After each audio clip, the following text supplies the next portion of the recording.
All right, so great job during your first week, you guys. I'm so proud of you. I wanted to drop a quick note because some questions are coming in and there are answers, but I know you might not know where to find them yet. So I wanted to give you a quick look at our classroom guided look with me. I changed the emoji here. That's what I was referring to answer those questions quickly and just say that I'm really proud of you guys. You've done a great job acclimating to our classroom and exchanging some ideas and thoughts on the discussion board. So great job so far.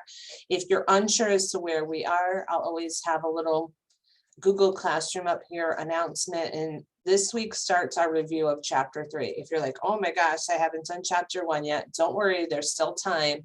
But to be on par with our scheduling for the course, we're now looking to the next chapter ahead in unit 1. So let me show you really quickly a couple of things. The first one, your screen will look a little different than mine. So if you don't see things on your side on your Blackboard, that's because they're hidden. These are hidden from you, and it's because of addition changes and stuff. I'm still going to give you the content you need. So that first question being, what about the textbook? So you're freaking out because you joined class, maybe you just jumped in and I have to read chapter 1, but I can't do that stuff yet because I haven't received my digital code, or you haven't received, some of you I know we're ordering things online and they haven't come in. So what you want to do is click on the Getting Started button here, course content, click on the Unit 1 folder, and you will notice too, there's a preview week. There's a lot of really good information in here. So if you weren't like in it to win it during preview week, but you're jumped into class now, please go through this folder because our syllabus is in there, class expectations, and there's actually 2 assignments in there that I'd love you to get easy credit for. So please go in there. But when we're talking about actual course content, you'll find this in this Unit 1 folder, and we open it up. Oh, actually, you know what? Let me just make a note about this fast. You'll see here that I'll always have like a brief description of what's in a folder. And in this folder, it's what Unit 1 covers, which are chapters 1, 3, 4, and 8. This folder will be open with a due date of February 17th. So everything inside this folder, the drop dead due date for it is February 17th at 11:59 p.m. After that time, the Unit 1 exam will open and be open until February 20th at 11:59. So I give you a few days because I know that there's working schedules and things, you know, not everyone can do it on exactly February 17th. So I get that. One thing to know about our exams is that you have to take them in one sitting. It's not, you can't take part of it, go away and come back to it. All right, so now we walk into this folder or click into it. We're not walking anywhere. This is a little note to remind you to introduce yourself, and so many of you have. So thank you for that. You should have seen a grade populate for that just a few minutes ago. I've also asked you to send me an email. Please do this from your JCC email. This will help me to communicate with you directly throughout the term, helps me populate your contact information. So earn those easy 10 points and shoot off that email. All you have to do is say hi. In the chapter 1 folder, this is the contents for everything we cover in chapter 1, and you'll see 2 due dates here, the suggested due date and the final due date. The final due date is that date I just mentioned, which was Thursday, February 17th at 11:59 p.m. So at that time, everything inside this folder is absolutely due. I've suggested that you get this done by yesterday, just to stay on track. If it's not done by yesterday, that's totally fine. You just need to make sure that you complete this before February 17th. So let's go ahead and take a look into chapter 1 folder. You'll notice here that there's a learning guide for every chapter. I also have these. They help you know what is inside of the folder, what your expectations are for that chapter. So read chapter 1. There's a PowerPoint to help guide you with your note taking. If you want it, you don't have to look at that. There are also notes, and those are in our Google Drive folder. I'll show you that in a moment. And here is the chapter 1 text. So if you don't have this access to this text yet, you can utilize this PDF. I'm unable to provide you guys more than, I think I might have chapter 3 in here as well, but I can't go beyond that because of copyright infringements. But you can go ahead and get started reading and dealing with the content at this point before your text arrives, if you're waiting for something in the mail to come. So I'm going to click back. There's 2 ways to navigate back. My computer obviously just froze. So you can go back here and click through to the Unit 1 folder, Chapter 1, or you can also use these breadcrumbs up top and just go back to the Chapter 1 folder. In the Chapter 1 folder, there's also an assignment. This is an individual assignment that I'm asking you to identify the 7 components of the communication process. Please be sure to explicitly identify each one of those components within your homework that you submit. So very often people will say, my father and I were having a conversation.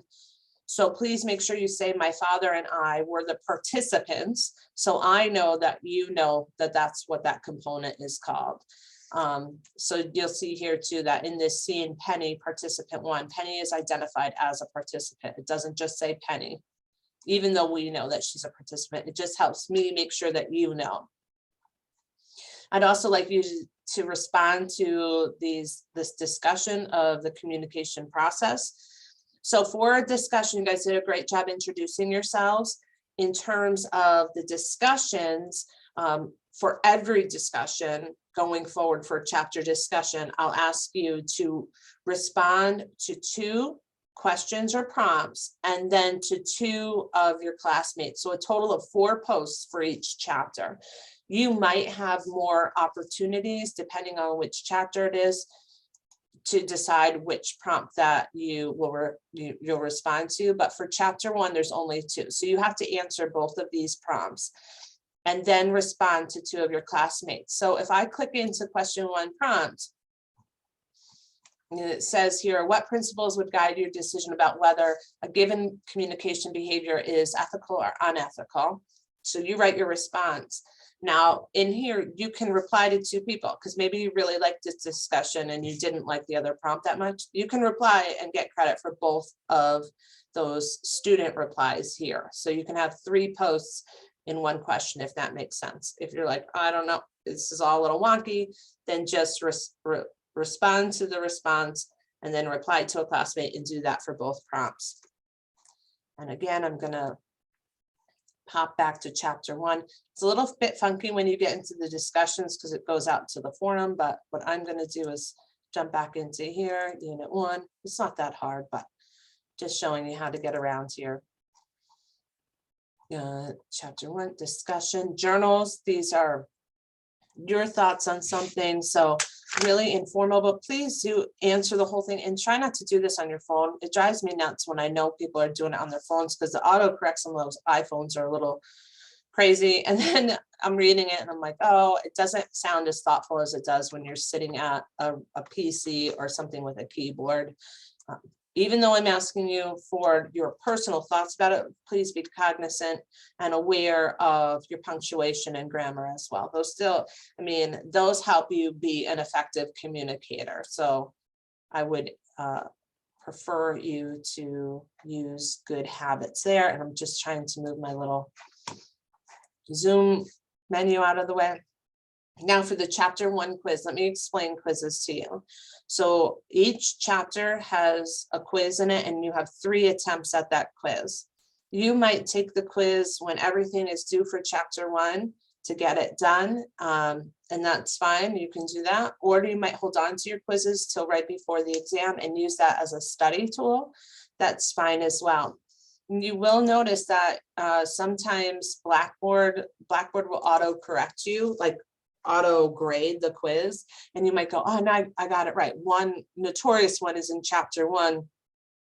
It asks you about the 2 types of content meaning, and then you'll have to put in connotative and denotative.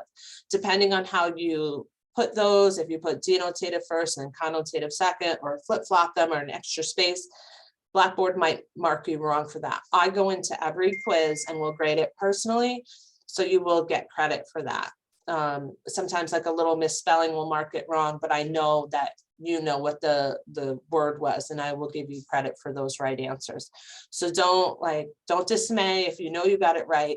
I will go through and correct it, and you probably did get it right. If after I've gone through and corrected it and it's still wrong, feel free to reach out to me and we'll address what your concerns are for that. So you can take these quizzes up to 3 times, and the best grade is the one that counts. So again, you can do this if you just want to get your chapter activities done and then move on with your life, that's fine. Or you can hold on to these to use them as a study tool for the test. Just make sure to get them done before February 17th for Unit 1. And I believe that's all I have for you guys today. I don't want to drone on and on, but if this is helpful, please let me know. And if you have any other questions, please let me know, but keep doing what you're doing. You guys are doing a great job. And I'm really eager to hear what you guys come up with for this next chapter in identity. Okay, talk to you soon. Bye-bye.